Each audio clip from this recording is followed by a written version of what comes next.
Hello, folks. I am Alan for today's news. I will be reading and speaking about world news, interesting news to keep you entertained, and news to keep you informed.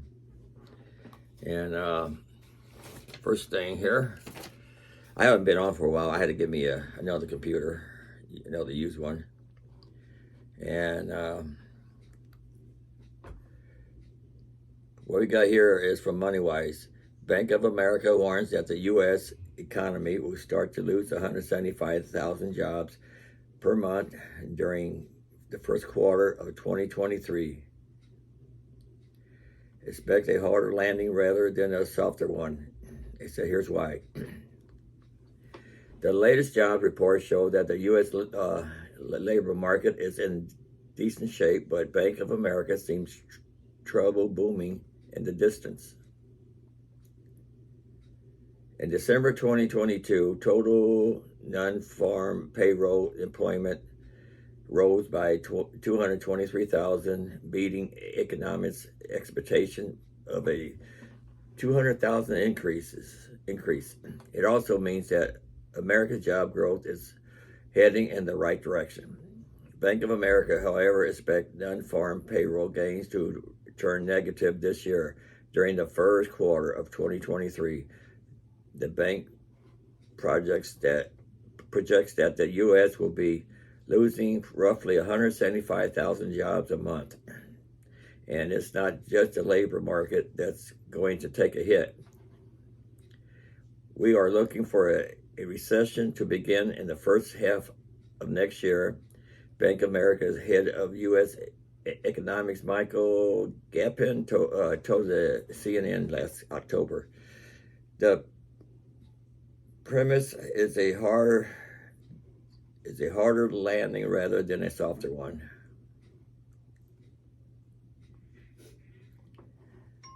Carriage Doctor is now up to date. Okay, let's see what else we got here.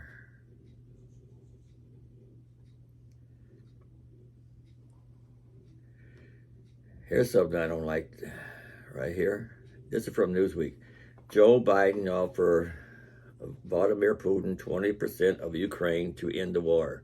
So Biden is giving in. You know, before you know it, Biden keeps doing what he's doing. He's going to get the whole Ukraine to Russia after killing all the innocent kids and people, children.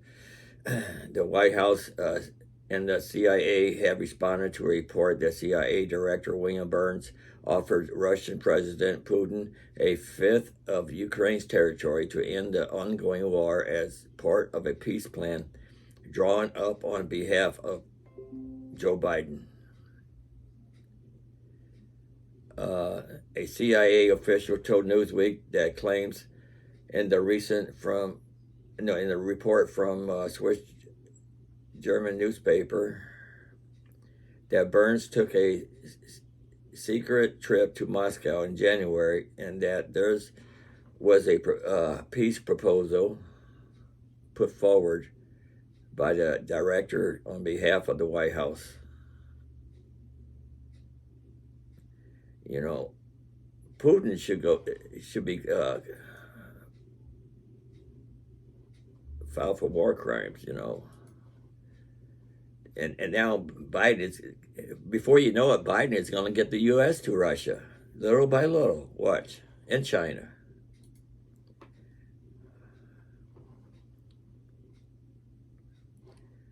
Oh, let's see what we got here.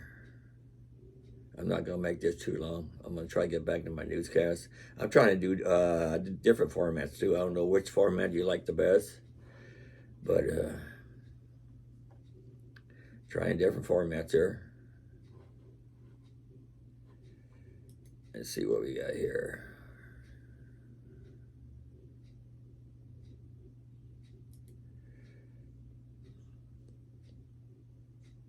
A former Russian commander pours cold water on Kremlin's threats.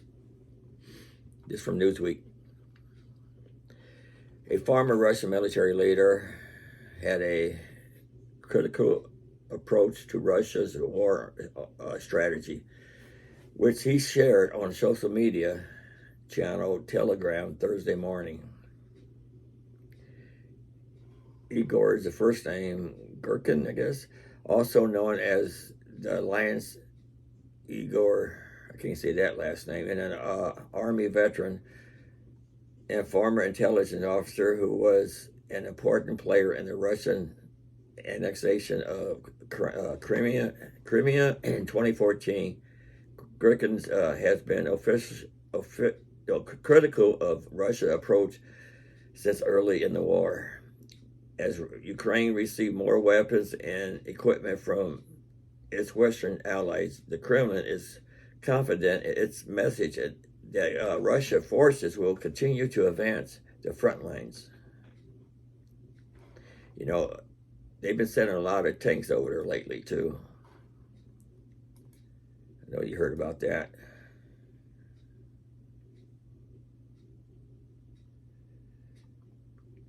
What's this here? Here's something different. This is from the Washington Examiner. A major new study shows that masks don't stop the spread of COVID. Will the mandators apologize? You know, I had a home nurse here not long ago, and he used to be a doctor, and I asked him, do I have to wear a mask? He said, no. He said, the masks don't even work. The COVID pandemic is in the rearview mirror. We have plenty of data about it, including studies telling us how well our countermeasure works. A dozen scientists from around the world conducted a massive meta-study in our efforts to fight COVID, as well as similar efforts to fight the flu.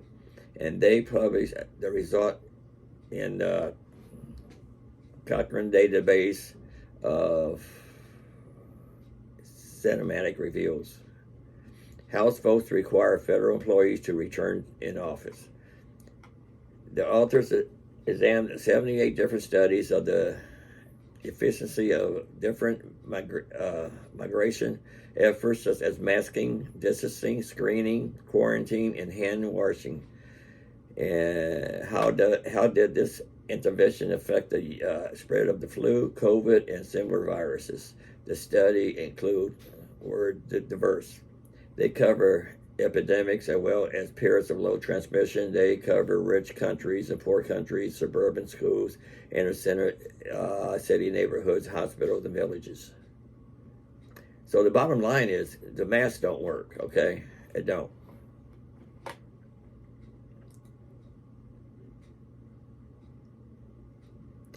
GM is ordering a massive overhaul with this EV batteries report. North Korea threatens overwhelming nuclear forces in response to military exercises. And that reminded me of something I want you to hear too. I recorded off the television last night. Let's see.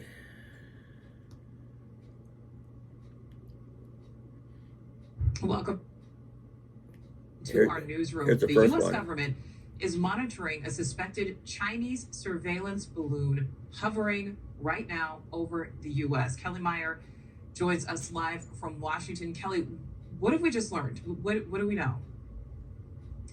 Hey, Nicole, we just heard from Pentagon officials here, and I want to read a statement from the Pentagon spokesperson here to you now. Quote, the balloon is over the continental United States right now. The U.S. government, including NORAD, continues to monitor this balloon closely.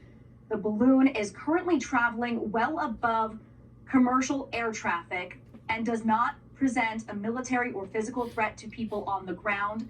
Instances of this balloon activity have been observed previously over the past several years. Once the balloon was detected, the U.S. acted immediately to put protection against the collection of sensitive information.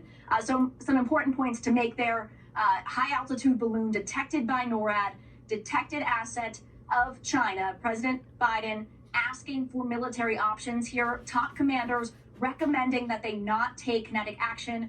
They thought the debris falling on American soil would cause too much damage. It would have fallen in a sparsely populated area of Montana, we're told, but they decided not to take that option. They're also saying that they're not getting enough intel here from this balloon, that they are saying it poses any kind of threat to national security. All of this information just coming in. So Chinese flying balloons over the U.S., they've been doing it for a few years, they said. The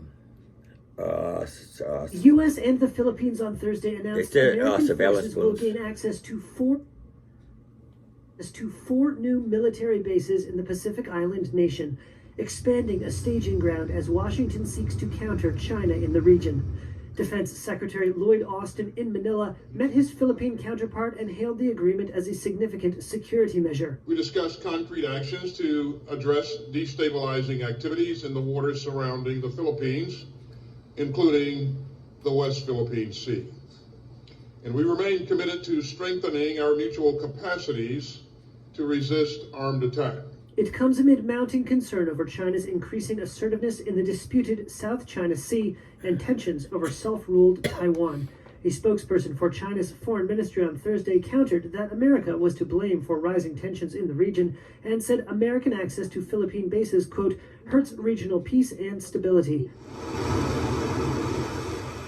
America has been flexing its Pacific military might. Last month, American F-18 Hornets roared off the deck of the USS Nimitz as the aircraft carrier navigated through the South China Seas.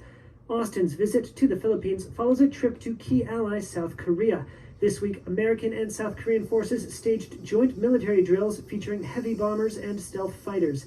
Those drills provoked a furious condemnation from Pyongyang. North Korea on Thursday said American drills in the region reached a, quote, extreme red line and threatened to turn the peninsula into a, quote, huge war arsenal and a more critical war zone. Last year, North Korea conducted a record number of ballistic missile tests, which are banned by UN Security Council resolutions. It was also observed reopening its shuttered nuclear weapons test site, raising expectations of a nuclear test for the first time since 2017. That was from Reuters, and here's from Fox News. It says here, North Korea threatens overwhelming nuclear force in response to U.S. military exercises. North Korean officials are warning a continued military exercise between the United States and South Korea or escalating nuclear tensions to an extreme red line. The U.S. and South Korea vowed on Tuesday to ramp up their nuclear deterrence efforts and military drills in the face of increased hostilities in North Korea. In a 3-day trip to South Korea, Secretary of Defense Lloyd Austin said that the U.S. has an ironclad commitment to Seoul, which includes the full range of U.S. defense capabilities, including our conventional nuclear and missile defense capabilities. The comment outraged the North Korean leadership, who are threatening to respond in the military drills in the most overwhelming nuclear force. Now, this is my words, but I think before the end of the year, we are going into war with China, North Korea, and Russia. You know, and it may be a nuke war too, so don't be surprised. So if it does happen, you heard it from me first. And that's all I got for you right now. Hope you have a good day. And don't forget to like, subscribe. I'll try to be on more often now. And let's see. What else we got here? Yeah, that's all I got for you right now. So until next time. Later.